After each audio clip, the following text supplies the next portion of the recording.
Hello people. Obviously, the Least Warrior is over with. I personally believe they screwed us over with regards to some of the episodes in the last season. I believe there was a lot of controversy to it that no one really took the time to discover themselves, besides the Least Warrior podcast and a few others. But that's not what this video is about. This video is about a warrior matchup, and on this channel, I'm going to be doing warrior matchups from the warriors from season 1, 2, and 3.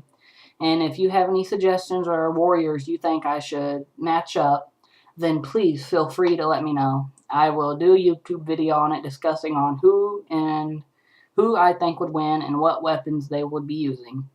I'm going with the deadliest warrior weapons they were using. I might in the future go and look around and scope for new weapons, or say during one of my videos if they had this certain weapon it would be a different outcome.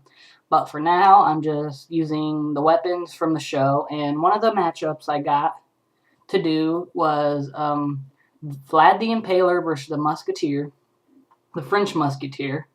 And obviously, since the French Musketeer was a generic warrior and Vlad is a historical warrior, just think of the French Musketeer as one of the famous musketeers of all time.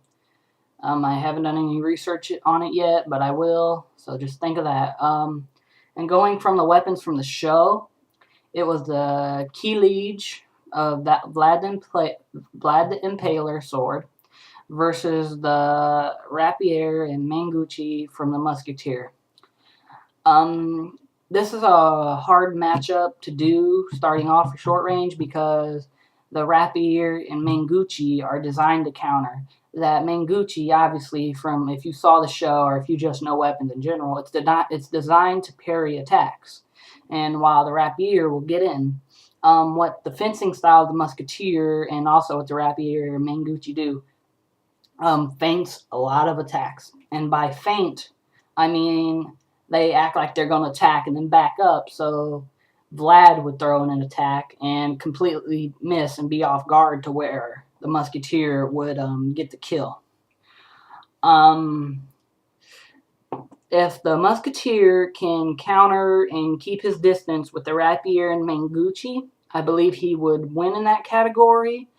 However, I believe the key liege and the sheer brutality of Vlad the Impaler will be a little too much for that fencing sword, the rapier, and I think seriously the key liege being so much heavier and longer, I think it would just break through that fencing sword. But don't underestimate the rapier and mangucci. Sure, it's flimsier, but the sword itself, it was designed to attack swords similar to it, but I'm pretty sure it was also designed to, if have to attack a sword, to counter swords like the key liege and bigger swords using speed, swiftness, quickness, and like I said, a lot of countering moves and a lot of feinting attacks. So don't knock it, but I personally believe the key liege will win due to being a heavier sword, and I see it will just break straight through the rapier and mangucci. And so the edge in that category would go to the key liege of Vlad the Impaler. And then the next weapon matchup was the halberd versus the wheel-lock pistol. This obviously goes to the wheel-lock pistol due to the range on it. I'm not for sure how it would do against the armor of Vlad, but Sun Tzu's crossbow, repeating crossbow, managed to get through the armor or whatever. So this really shouldn't have no problem. And even if it really couldn't get through the armor, distance is distance. There's nothing you can do about that. The gun will win in the end. But the halberd would obviously get a lot of kills due to it being a halberd. In the next category, we had the steel crossbow versus the flintlock musket. This obviously goes to the flintlock musket for longer range. I mean, all the Musketeer has to do is snipe and pick apart Vlad. That's all he has to do. While Vlad does have the crossbow, you guys seen how long it took to reload, and you've seen that just really really, really is ineffective. If you were hiding in a tree or something, okay, maybe it would do good. But with the way it reloads and the breastplate of the Musketeer, it's just over. The flintlock pistol would hands down beat the steel crossbow. And then next up is the hand cannon of Vlad versus the grenade of the Musketeer warrior. This obviously will go to the grenade.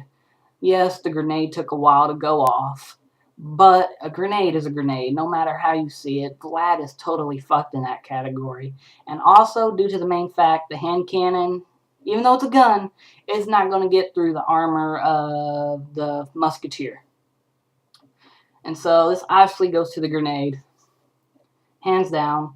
And the victory would go to the Musketeer, mainly, it'll be close. It will be close, mind you, but mainly due to his versatility at long range. He will edge out a win by just having a little bit more of the long range. If it got in hand-to-hand or close quarters, I'd give it to Vlad.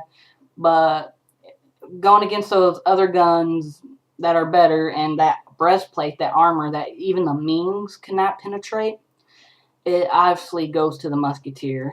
Vlad would be taken apart. And that about does it. Send me warrior suggestions, send me whatever, and I'll see you again next time.